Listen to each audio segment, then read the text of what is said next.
로마서 2장 1절부터 11절의 말씀을 다 같이 교독하시고 마지막 절은 함께 읽도록 하겠습니다.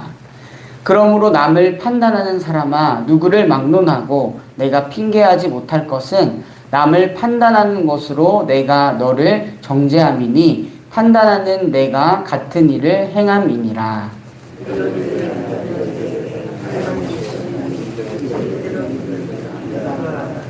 이런 일을 행하는 자를 판단하고도 같은 일을 행하는 사람아, 내가 하나님의 심판을 피할 줄로 생각하느냐.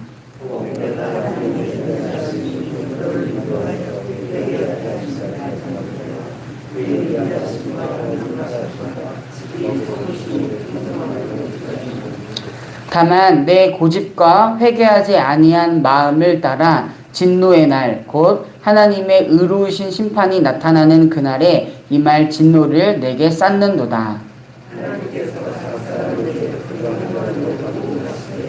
참고 선을 행하여 영광과 존귀와 썩지 아니함을 구하는 자에게는 영생으로 하시고,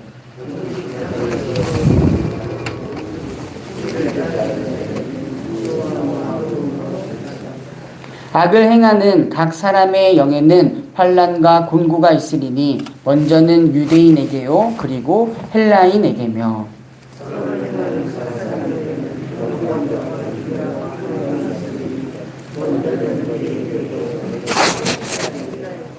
함께 읽도록 하겠습니다. 이는 하나님께서 외모로 사람을 취하지 아니하심이라.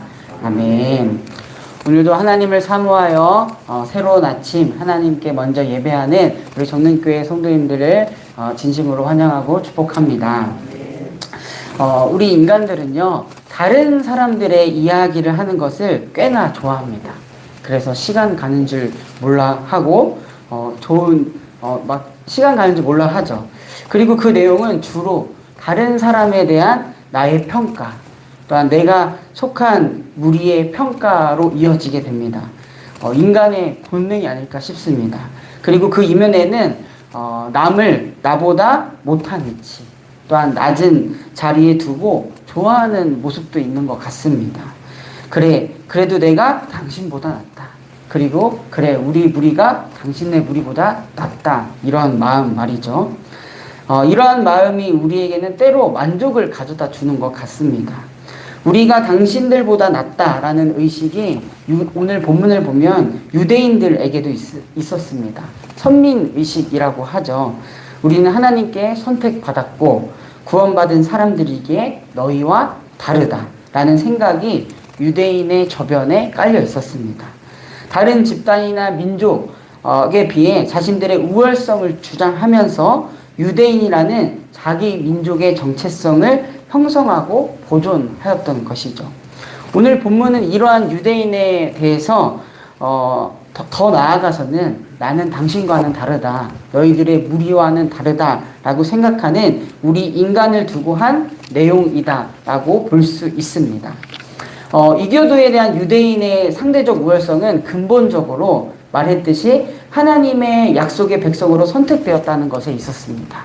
이스라엘 민족이 하나님께 충성하고 하나님의 말씀에 순종하고 하나님을 따라 잘 섬기면 하나님은 그 대가로 그들을 지켜주고 축복한다는 약속이 그들의 민족성에 있었고, 우리는 이러한 민족성이 있기 때문에 너희들과는 다르다라는 생각이 있었죠.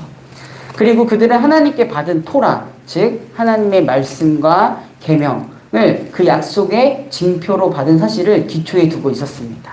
우리는 이것을 가지고 있기 때문에 너희들과 다르다라고 하면서 구분하였던 것이죠. 그러나 하나님의 선택은 특권을 누린다라는 것의 의미보다 오히려 하나님의 뜻에 더욱더 책임감을 가지고 따라야 한다라는 의미입니다. 그러나 유대인들은 이러한 특별한 의무보다 특권도 아닌 왜곡된 모습으로 살아갔습니다. 하나님께 받은 선택된 민족이라는 자부심을 가지고 다른 민족, 이교도를 심판하였던 것이죠.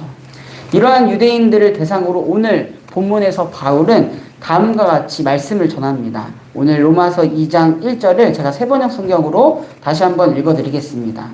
그러므로 남을 심판하는 사람이여 그대가 누구이든지 죄가 없다고 변명할 수 없습니다. 그대는 남을 심판하는 일로 결국 자기를 정죄하는 셈입니다. 남을 심판하는 그대도 똑같은 일을 하고 있기 때문입니다. 선민의식으로 우월감을 가지고 심판자, 남을 평가하는 평가자리의 자리에 앉아있지만 그 심판하는 사람, 또 평가하는 사람, 유대인도 별 다르지 않다라는 것을 오늘 본문은 말해주고 있습니다. 왜냐하면 이교도와 또한 다른 민족과 똑같이 죄악을 행하고 타락 가운데 있었기 때문입니다. 그래서 그들 또한 하나님의 공정한 심판 아래 있다라는 사실을 잊지 말라라고 바울은 이야기하고 있습니다. 로마서 2장 2절에서 3절 세번역 성경으로 읽어드립니다. 하나님의 심판이 이런 일을 하는 사람들에게 공정하게 내린다라는 것을 우리는 압니다.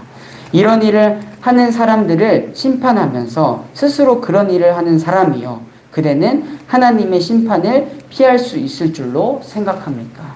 즉 하나님의 심판을 피할 수 없고 모두가 하나님의 심판 아래 있다라는 것을 바울은 말해주고 있습니다. 심판자는 너희들이 아니라, 유대인인 너희들이 아니라 하나님이라는 사실을 말해주고 있죠. 즉 심판하는 심판자의 자리는 인간의 자리가 아니라 하나님의 자리, 오직 참되고 유일하시고 공정하신 하나님 한 분의 자리라는 것을 말해주고 있습니다. 그래서 인간이 이런 심판자의 자리에 있다라는 것은요, 결국 하나님 위치에 자기 자신을 세우는 것입니다. 결국 자기 자신을 우상시하는 결과이죠. 자기 자신을 잘 모르는 무지함의 모습이고요. 또 하나님을 하나님으로 잘 알지 못하는 교만의 결과입니다.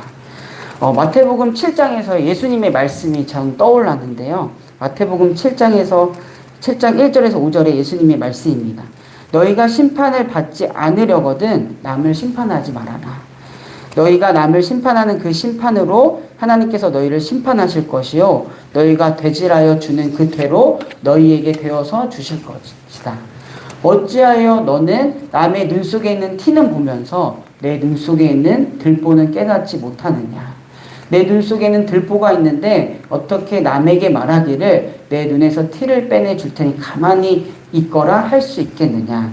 위선자야, 먼저 내 눈에서 들보를 빼어내어라.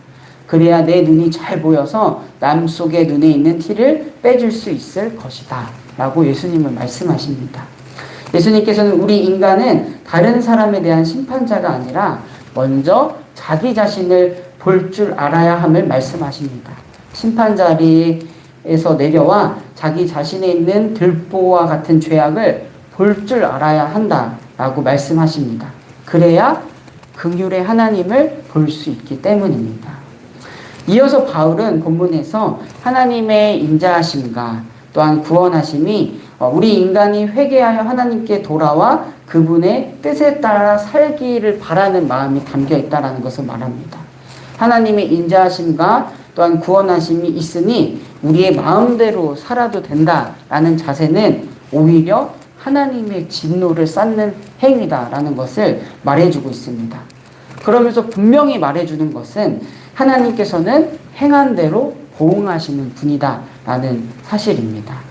구원은 하나님의 은총을 통해서 받지만 하나님의 심판의 행위는 인간의 행위에 따라서 받는다라는 그런 말을 해주고 있습니다.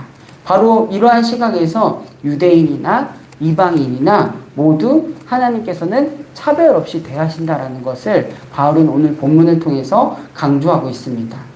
모든 인간에 대한 하나님의 기준은 동일합니다. 하나님은 공평한 심판자이십니다. 하나님은 그 누구도 특별 대우하지 않으시는 분입니다. 그래서 7절에서 8절은 이렇게 말해주고 있지요. 참으면서 선한 일을 하여 영광과 존귀와 불멸의 것을 구하는 사람에게는 영원한 생명을 주시는 분.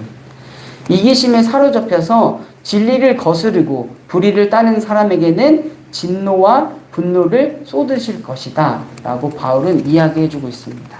분명히 이런 기준을 가지고 하나님은 영원한 생명과 심판을 주시는 분이다 라는 것을 말해주고 있죠. 바울은 이 사실을 무엇보다 잘 아는 사람이었습니다. 누구보다 하나님의 말씀, 토라에 대한 교육을 잘 받았고요. 그 말씀을 지키려고 하면서 심판자의 역할을 자처했던 사람이 바울이었습니다. 그래서 자신의 판단하에 하나님을 잘못 믿는 그리스도인을 박해한 사람이 바로 바울이었죠. 그런 바울을 하나님께서는 다마스쿠스로 가는 길에서 만나 주십니다.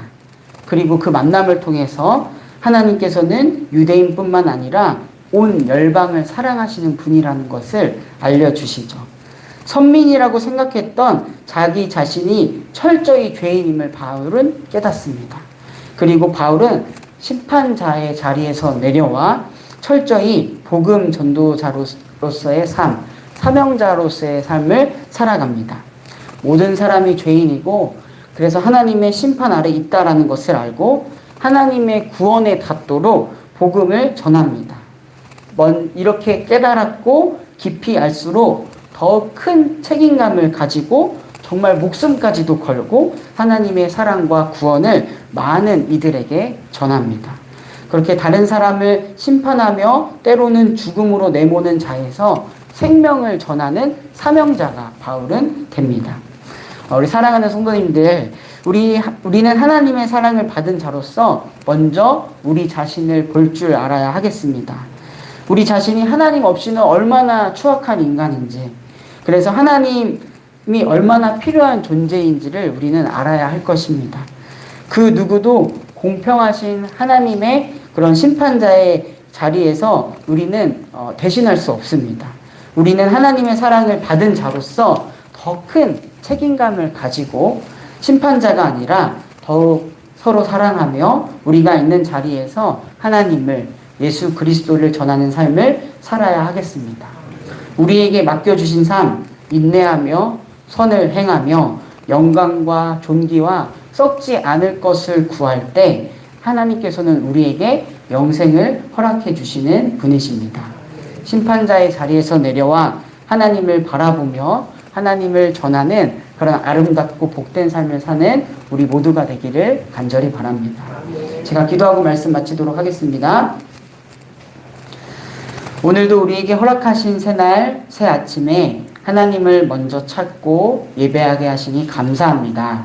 하나님, 우리의 삶의 자리가 남을 판단하고 심판하는 자리가 아닌 하나님 앞에 우리 자신을 먼저 되돌아보고 우리의 죄악을 깨달아 하나님께 회개하는 자리가 되게 하소서. 하나님의 사랑을 전하는 자리가 되게 하소서. 고집과 회개하지 않는 마음이 아니라 하나님 뜻에 순종하며 하나님과 함께하기를 무엇보다 기뻐하는 복된 삶을 살아가는 우리 성도님들 되게 하소서. 그렇게 우리를 다듬어 주시고 사용하여 주시옵소서. 주님의 궁휼하심을 의지하며 나라와 민족 세계를 위하여 중보합니다. 혼란과 불안이 자리 잡고 있는 이 나라 이 민족 온 열방 가운데 주님의 샬롬이 있기를 간절히 원합니다. 특별히 자연재해로 인하여 신음하고 있는 여러 지역들이 있습니다. 주님께서 기억하시고 주님의 위로로 함께 하시옵소서. 우리 믿는 자들이 먼저 돕는 손길이 되게 하시고 끊임없이 주님의 마음으로 중보하게 하소서. 몸과 마음, 영혼이 아픈 환우들이 있습니다. 병으로 인하여 지치는 마음 주님께서 어루만져 주시옵소서. 병상 중에서도 함께 하시는 주님의 은혜, 새 힘을 주시는 주님의 은혜를 경험하게 하소서. 더욱 하나님을 의지하는 환우들이 되게 하소서. 담임 목사님 시카고에서의 집회 일정을 은혜 가운데 마치게 하시니 감사합니다. 앞으로도 남은 새 교회에서의 집회 일정 가운데 하나님 함께 하시고 동일한 하나님의 은혜가 이곳 정릉에도 있기를 바랍니다. 한 주를 시작합니다. 하루하루 우리와 함께 하시는 하나님을 발견하는 기쁨, 매일 주어진 감사의 제목을 찾아 하나님께 영광 돌리는 한 주가 되게 하소서. 이 시간 각자의 기도의 제목을 가지고 하나님께 나아갑니다. 기도를 통하여 오늘 하루를, 오늘 우리 자신을 하나님께 드리는 시간, 하나님의 일들을 경험하는 이 기도의 시간 되게 하소서. 이 모든 말씀 지금도 살아계셔서 우리와 함께 하시는 우리 구주 예수 그리스도의 이름으로 간절히 기도드립니다. 아멘. 하늘에 계신